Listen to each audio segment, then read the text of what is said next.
Don't let him take my daughter, please. Elias's voice cracked inside the courtroom, echoing off the wood-paneled walls. The judge's gavel struck once, firm, distant, final. But behind the bench, Naomi Caldwell's eyes weren't those of a cold official anymore. They were trembling with memory, because she remembered his face. The man who stopped in the rain. The one who'd handed her his only umbrella that night. What no one in that courtroom knew was that she owed her life to the very man whose fate she was about to decide. Before we begin, tell me in the comments, where are you watching from? Globe showing Europe, Africa, United States, Canada, UK, Australia, Jamaica. It had been raining since morning, that thin Carolina rain that turns every backroad into a mirror of mud and light. Elias Ward leaned forward over the wheel of his battered Ford pickup, squinting through the wipers. His daughter, Clara, was asleep in the back seat, clutching her stuffed rabbit like it was the last safe thing in the world. They were heading home from a late shift at the auto shop, and the paycheck he'd just collected already felt like smoke, rent, groceries, overdue bills. Life, for Elias, had become an endless balancing act between exhaustion and survival. The gas light blinked on, another small reminder of how tight things had become. But even through all that noise, he still noticed her, a lone figure on the roadside, struggling under an umbrella that had flipped inside out. A flat tire, a phone dimly lighting her hand, and that posture people carry when pride keeps them from asking for help. He passed her at first, then slowed down, then stopped. Elias sat there a moment, his knuckles tapping the steering wheel. He could keep driving, pretend he didn't see. But he wasn't built that way. His late wife used to say he had a rescuer's curse, couldn't stand to see someone stranded. He backed up, rolling the window down. The rain hit his face sideways. The woman looked cautious, maybe even a little alarmed at first. Her jacket was soaked, hair clinging to her cheekbones. Her car, a black Lexus with out-of-state plates, sat tilted on the shoulder, the rear tire completely shredded. She introduced herself as Naomi. He didn't ask for a last name. Didn't matter. He just grabbed his jack and got to work. Minutes stretched into silence. The rain drummed over the metal, and Clara stirred in the truck, peeking through the window. When Elias glanced up, Naomi was watching him, curious, like she hadn't seen a man do something for nothing in a long while. When the tire was changed, she offered him cash. He refused. She insisted. He smiled and said, "Keep it? Just help someone else someday." She hesitated, then asked if he could give her a lift into town. Her phone had died, and the nearest gas station was miles away. He agreed without a thought. The ride was quiet at first. Clara asked if Naomi liked cartoons, and Naomi laughed softly, a laugh that didn't sound like it came from someone used to being rescued. She thanked Elias again before he dropped her at a hotel near downtown. He drove off without looking back. And that should have been the end of it. But as he tucked Clara into bed that night, he couldn't shake the strange sense that he'd met someone important, though he couldn't have guessed how important. The next morning, life went back to its usual rhythm of chaos. Elias woke before dawn, made Clara's breakfast, dropped her at the neighbor's before heading to the shop. His co-workers were loud and half-drunk on payday leftovers, the kind of men who hid their own failures behind laughter. That evening, when he stopped at the grocery store, he got into a confrontation with a man who accused him of scratching his car. Words turned into shoves. One shove turned into a punch. By the time it ended, Elias was the one the police took away, because poor men without lawyers never get the chance to explain first. It was just another unfair turn in a life full of them.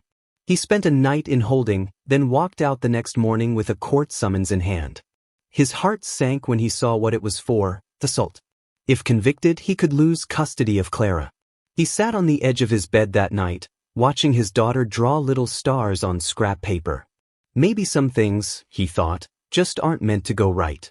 But he couldn't have known that the woman whose tire he'd fixed in the rain, the one who had seen the decency in him, was about to become the only person standing between him and losing everything.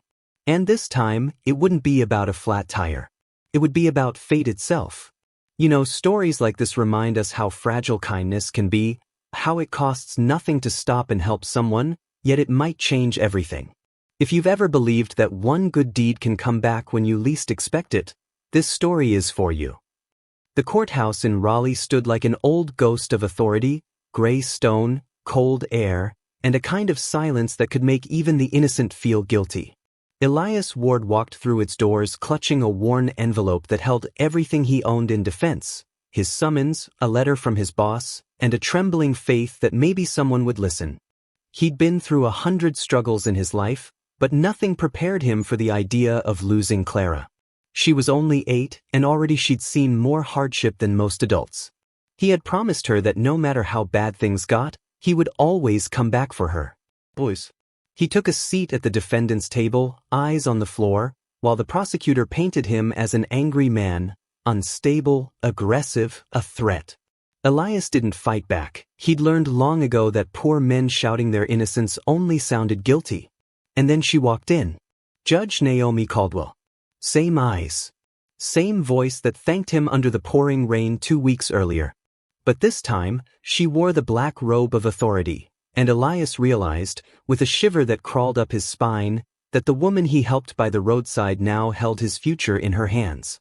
For a split second, her gaze caught his. The recognition was instant, but subtle. A twitch of her brow, a breath that seemed to pause midair. Then, professionalism sealed her face again. Naomi read the case file, each word pulling her deeper into conflict.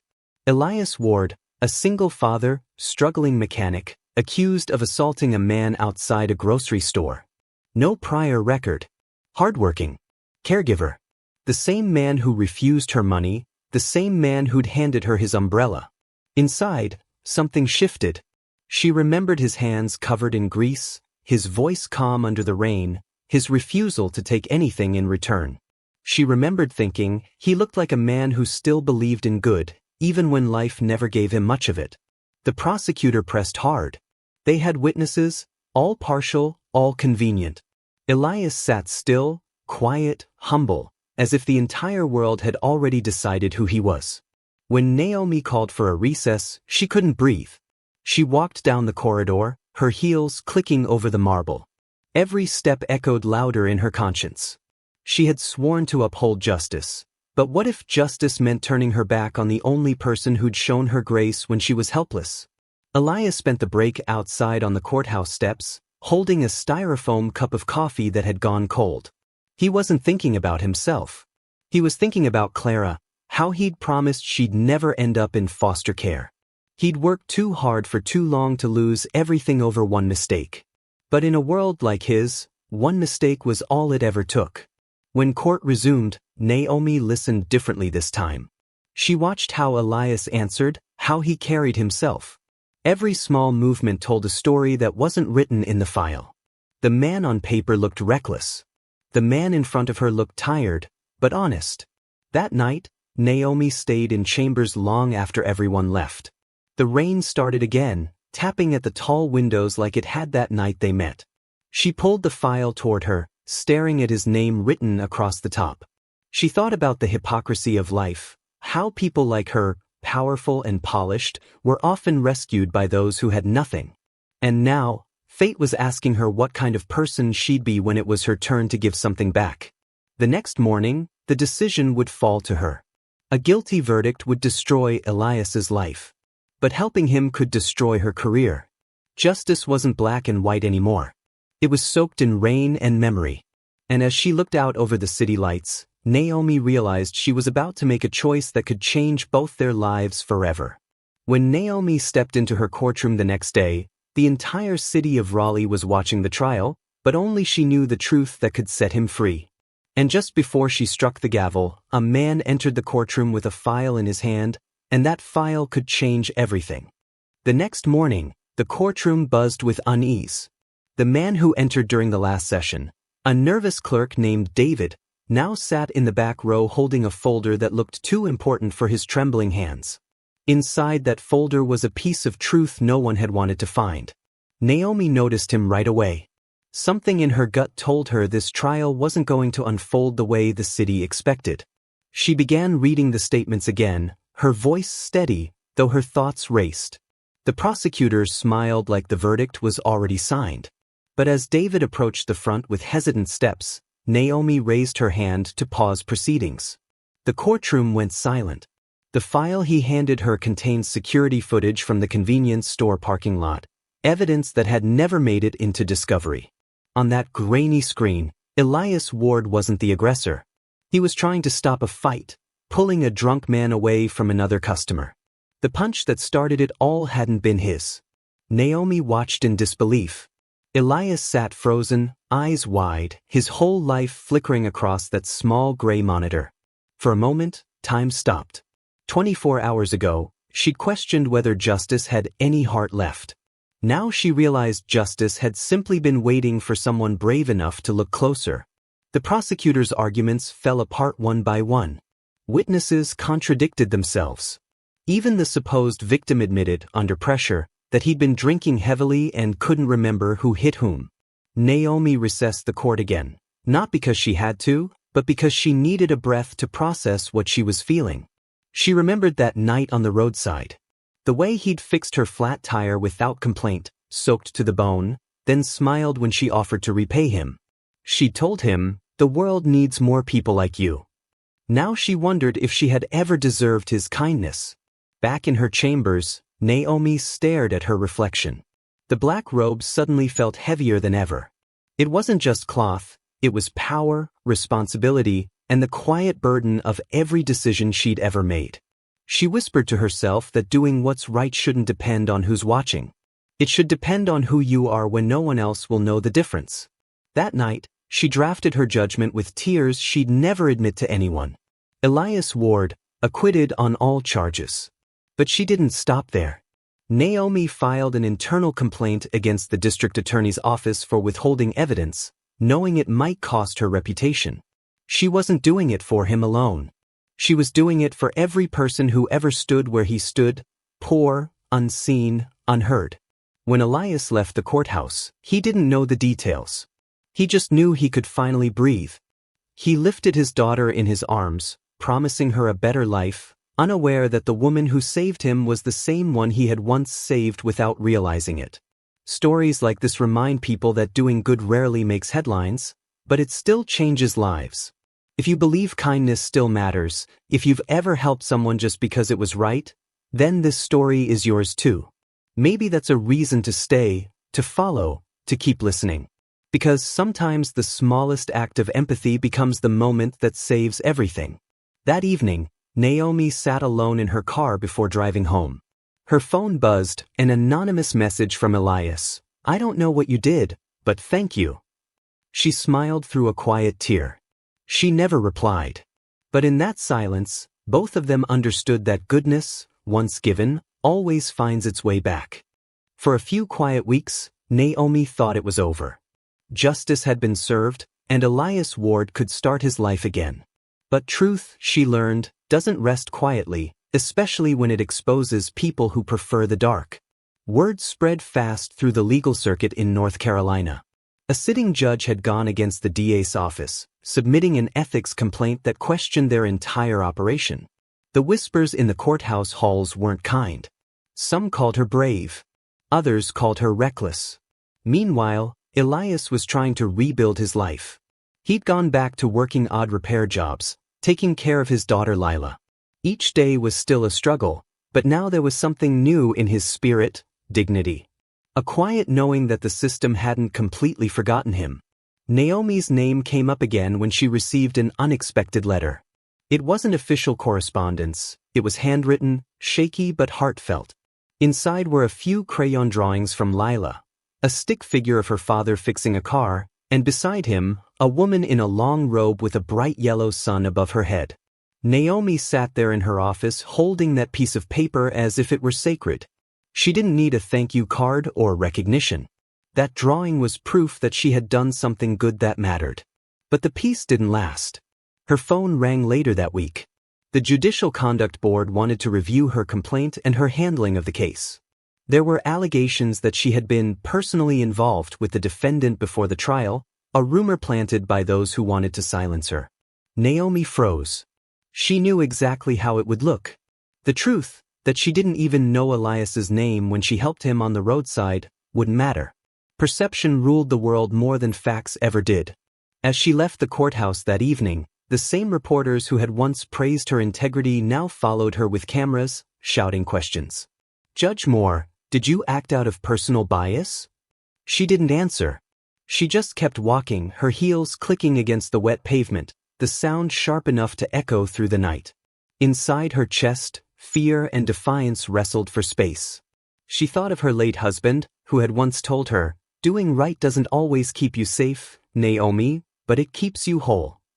And she realized something deep. Maybe this was never about her career.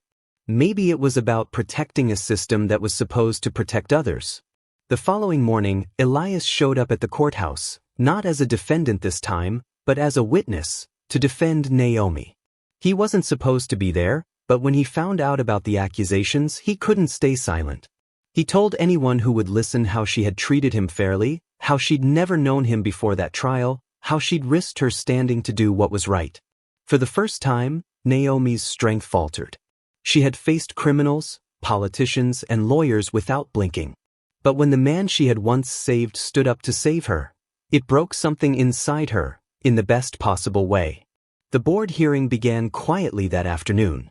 Files were stacked, voices formal and distant. Naomi sat with her lawyer, expression calm but heart racing. Halfway through the proceedings, someone entered the room, the same court clerk, David, who had brought the forgotten footage weeks earlier. He carried a sworn statement proving that Naomi had no contact with Elias before the trial. His testimony would clear her name completely. But before he could present it, the lead investigator interrupted with a chilling line. "Judge Moore, before we continue, we need to inform you that new information has surfaced about the night you met the defendant, and it changes everything." The room froze. Naomi's lawyer frowned.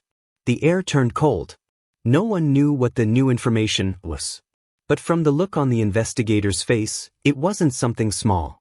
Naomi on the edge of losing everything, and Elias caught in a web of truth that might destroy both of them. The room was silent when the investigator dropped that line. Every eye in the chamber turned to Naomi. For a moment, the years of authority and confidence that came with the judge's robe felt like paper armor, thin, fragile, ready to tear. The new information, it turned out, came from an old police report. It claimed that 20 years earlier, Naomi had been a public defender on a minor case involving a man with the same last name as Elias. The report insinuated she might have known his family long before she sat on his trial. It was a weak connection, but in politics, weakness is fuel. Elias, sitting quietly in the back of the room, could feel the tension swallowing her whole. He wanted to shout, to defend her again, but Naomi gave him a small shake of her head, a silent plea to stay still. For once, she didn't want saving. She wanted to stand on her own truth. Taking a deep breath, Naomi rose to her feet and addressed the panel herself. She admitted she had once worked in the same district as Elias's late uncle, but never met him, never had any involvement with his family. Then she said something that quieted even the most skeptical voices in the room. If compassion now looks like bias, then maybe it's the law that needs correction, not the people trying to uphold it. Her words didn't come from a place of pride, but exhaustion and conviction. It wasn't about her anymore. It was about reminding everyone that justice is supposed to have a heart. When the hearing adjourned for deliberation, Naomi walked outside, the air crisp and cold against her skin. She didn't know what the verdict would be, and strangely, she didn't care anymore. She had done what was right, not what was easy. Elias followed her outside, hesitant but determined.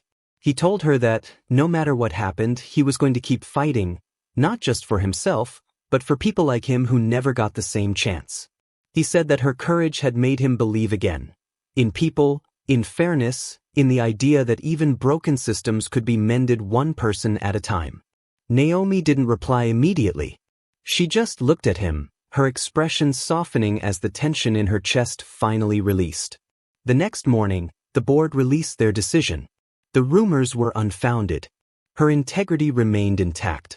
She would return to her bench with a clean record, but with a heart forever changed. The local paper ran a story about it a few days later. The headline read, "Judge cleared after controversy, compassion wins in the end." Most people moved on quickly. The world always does. But for Naomi and Elias, the experience left something lasting. Naomi started mentoring young attorneys, encouraging them to see beyond rules and to remember that justice without empathy is hollow. Elias, with her help, opened a small nonprofit to provide legal aid to single parents who couldn't afford representation. Sometimes he brought Lila along to Naomi's office after school. She'd draw on sticky notes and leave them on Naomi's desk, small suns, tiny hearts, stick figures smiling. Every time Naomi looked at those drawings, she remembered the night on that lonely road when a small act of kindness had changed the course of 3 lives. And one evening, as she locked up her chambers, Naomi whispered quietly to herself, "Sometimes grace shows up in the form of people who've already lost everything, just to remind the rest of us how much we still have."